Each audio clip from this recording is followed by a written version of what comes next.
All right, it is Sunday morning. It is time for the 2-day trek from Altoona, Pennsylvania, back to the Kansas City area. What a trip. I can't wait to bring all the video together. It was beautiful. It was super rainy. It was super hot, but there was also super fellowship and some super rides. So we are headed off. Say a prayer for us and more as we're going along. I don't know what happened, but I just noticed that my camera is not on. So I don't know if any of the 10 minutes of discussion I just went through actually got recorded. So let me do all of this again. Jeez. I was going to cover how the Can-Am Spyder did in the rain, how it did in the heat, a comment on the gas, and then just overall, how the Spyder did on the trip.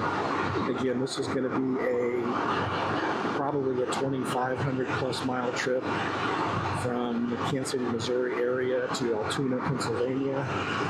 So I thought I'd spend this time while I'm sitting on the bike for hours on the way back to Indy for the night and then on to Kansas City. I thought I would just cover my 2020 Can-Am Spyder RT Limited.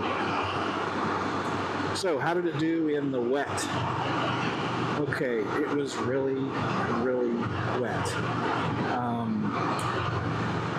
We probably shouldn't have been traveling with visibility that low.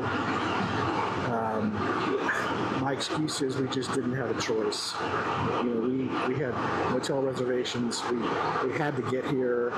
Looking at radar, the storm was moving east right along with us, and so it's not like we could have. Hold on a second. There's a biker I want to check on right here. Make sure he's okay.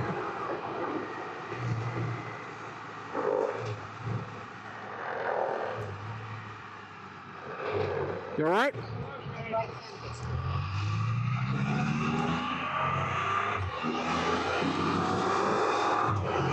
All right, just wanted to check on him. He's good to go. Just gotta watch my speed here. So anyway, 2020 RT Limited. I'll cover rain, heat, gas, overall.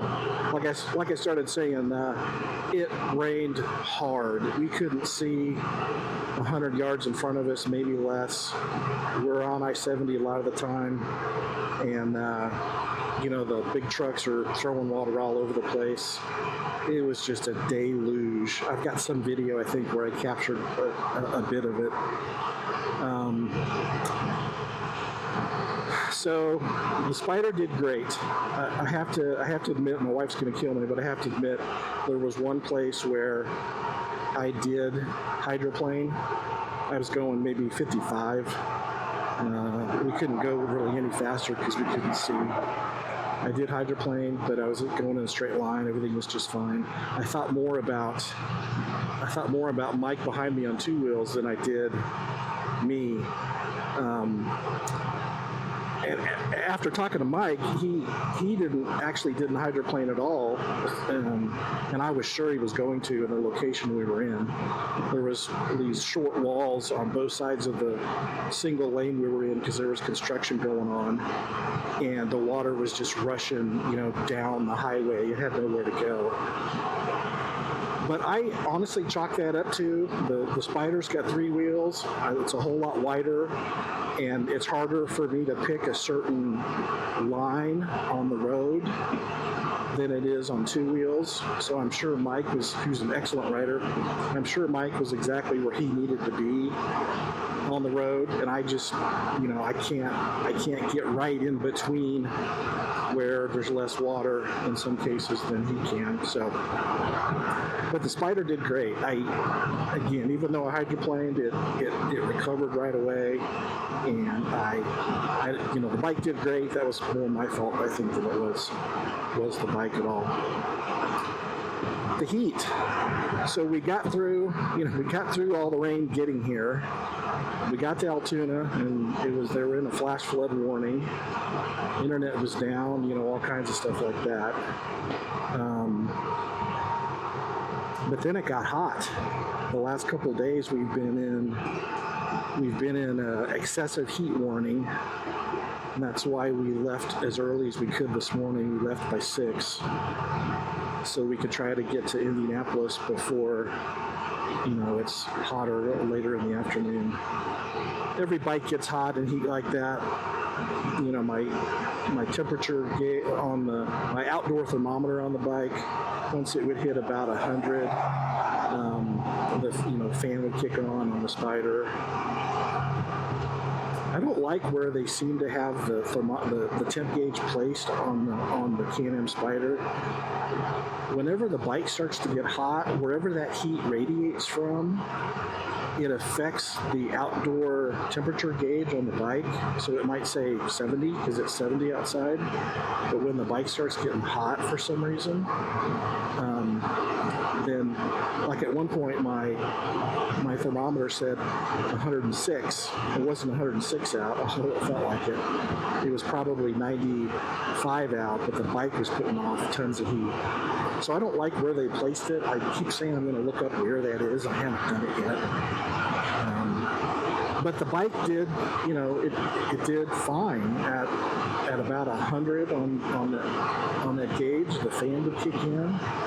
It definitely kicked in a lot more over the last day or two when we were in town doing things as part of the convention. But the bike did fine. It did the same thing that the Harley trike would do. The fan kicks on when it gets hot. And everything was good. So no complaints at all about running in really hot weather. Some people told me that some years of the Can-Am Spyder had a recall on them, something about getting hot and catching fire or something like that. I didn't see that in any of my research.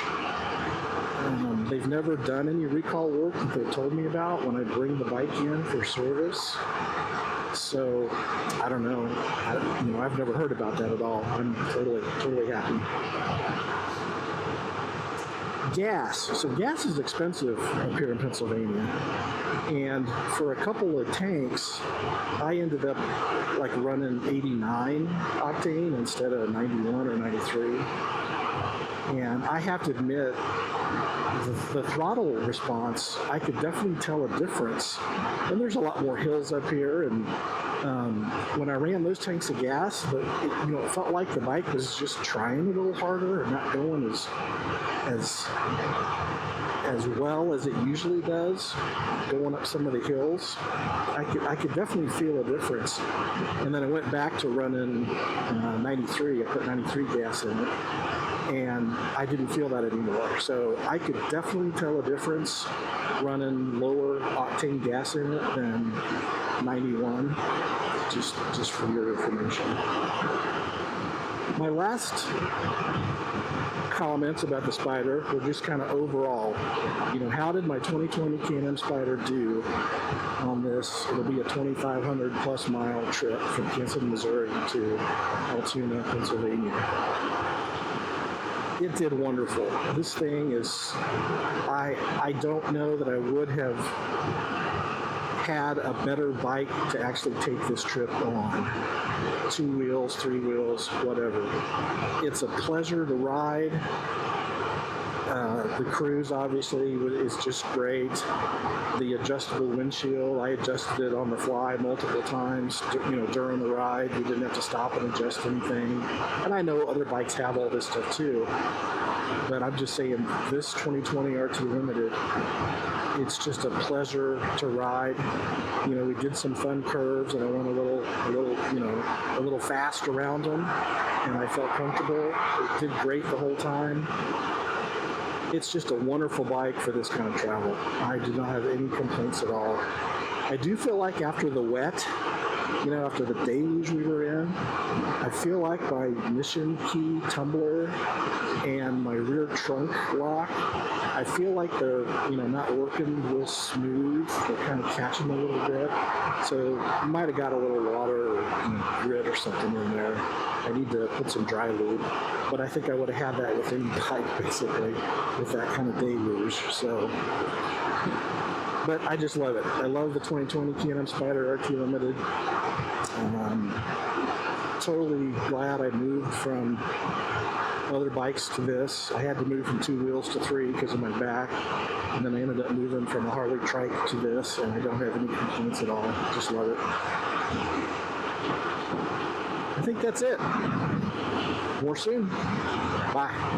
Something else I wanted to mention that I really like about the Can-Am Spyder that I noticed when I was at an event with a lot of other bikes is I definitely don't miss the days of having to look for a good parking spot, try to see if you can find one that you can pull through, make sure you're not sitting at the wrong angle, have to push your bike backwards in and out of a spot. I know it's no big deal for people, that's the way they're used to doing it. But once I got my Spyder, I just don't even think about that stuff. I can pull in and out of any spot. I can easily use reverse and back up. I don't have to be as careful about, parking in a gravel parking lot or being on a partial, like in a gravel road. Even on the Harley trike, it's got reverse, but it kind of just is run off of the starter, and it was kind of hokey. It would just kind of barely move, and you just want to overdo it. You just always felt like it was going to not work or something. And the Spyder's just awesome. So from a maneuverability and parking lots and that kind of thing, I just really, really like that about my Can-Am Spyder. So you can see all the construction going on here. Now imagine doing this. We were over there in the eastbound lanes. Imagine doing this with semis when it's raining so hard you just can't hardly see anything. It was not fun.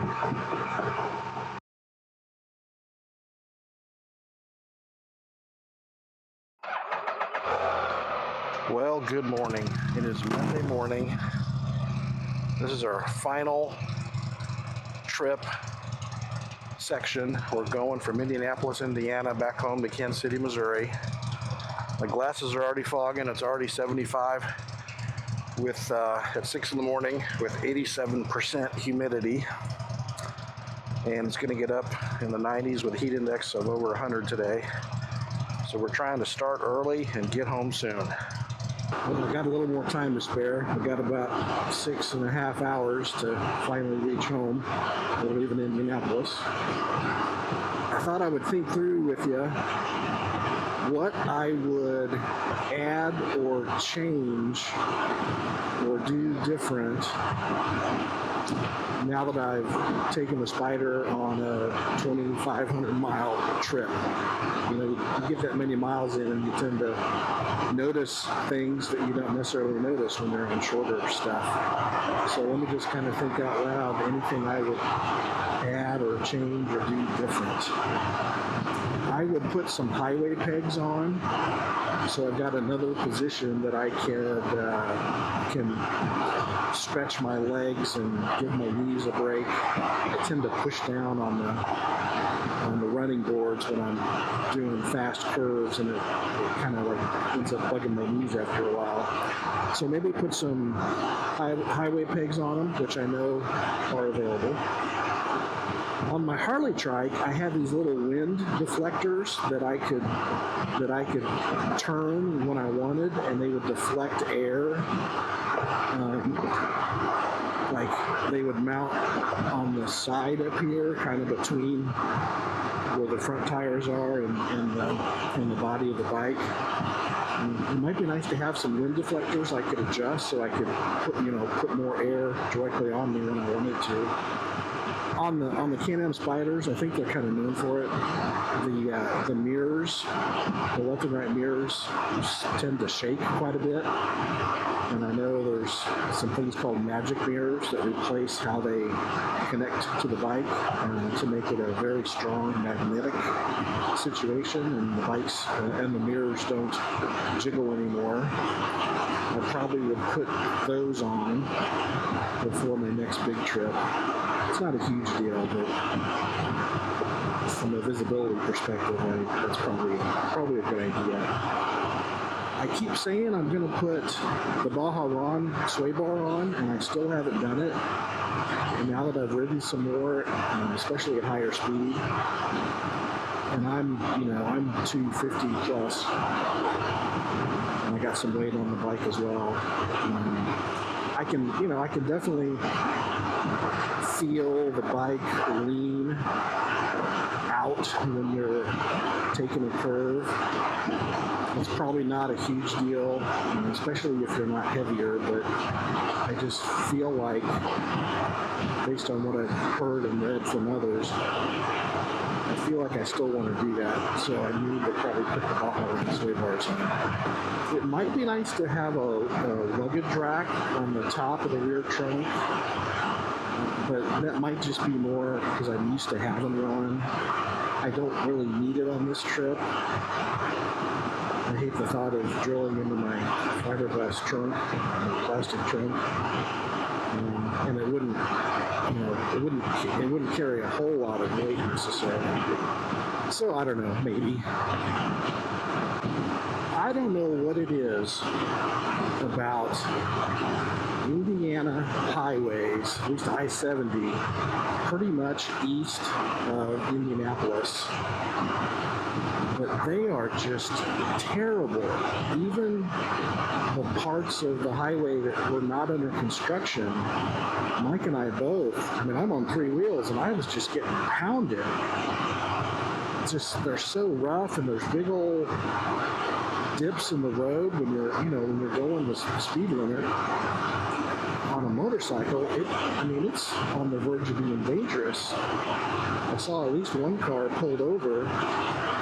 It was a exotic sports car of some kind. It looked like maybe he had bottomed out somewhere. It had some damage underneath his car, maybe a tire or a wheel, because he was pulled over. It was just really, really unfortunate. Here we're on I-70. We're east or west of Indy now, and this is a whole lot better. This is fine. So I don't know what it is, but boy, I'm gonna have to remember that next time I'm going through Indiana on a motorcycle. Maybe try a different route. All right, I'm just about on the final leg home. We are going through Columbia, Missouri. We got less than 2 hours to get home. What a trip. What an awesome trip. Started out beautiful, and then it rained and rained and rained. We got everything wet and mildewy. Flash flood warning. And then it got hot, excessive heat warnings all over the Midwest, where we were and where we're going. Right now my bike says 100. That's okay. It has been awesome. I can't remember the last time I was on a vacation of any kind for 8 days. And definitely last time on a motorcycle this far was 20 years ago. I'm glad Mike could go with me, a friend of mine. He was also a CMA member in a different chapter. I also used to work with him a couple jobs ago. Glad he could go. He's been great. He's a great rider, great guy. Got to learn a lot more about him.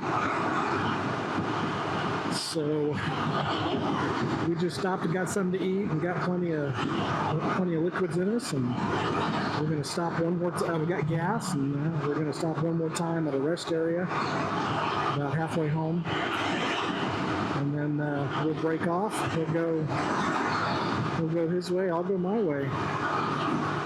Can't wait to get home, get a shower, see my dog, sleep in my own bed, see my wife.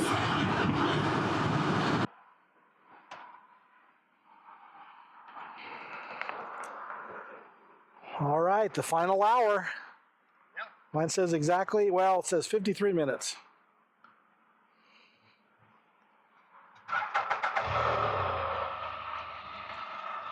This is our last rest area.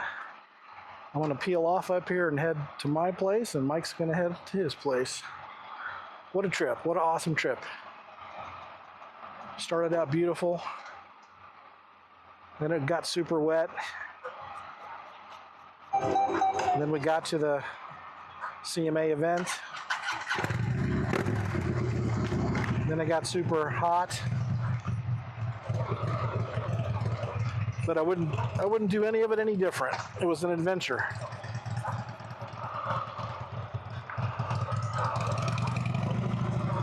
Wouldn't do it any different.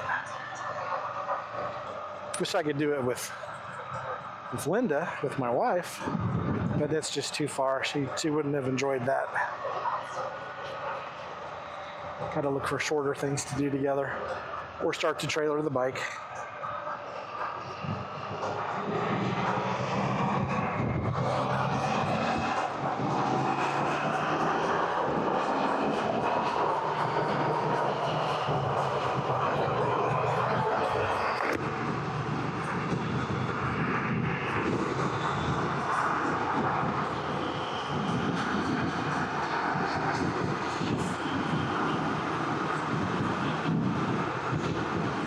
This is home. Big blue skies, wavy clouds, trees, crop fields.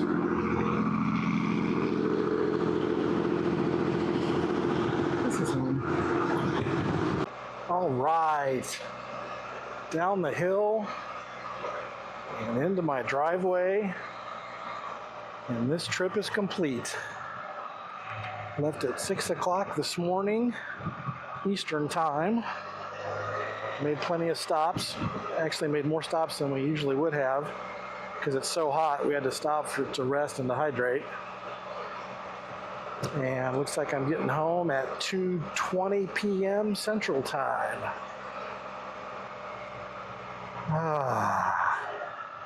What an awesome trip. Let me open the garage door and pull in, and then I'll get a picture of the actual odometer. Be right back. Oh, look at that. Home sweet home.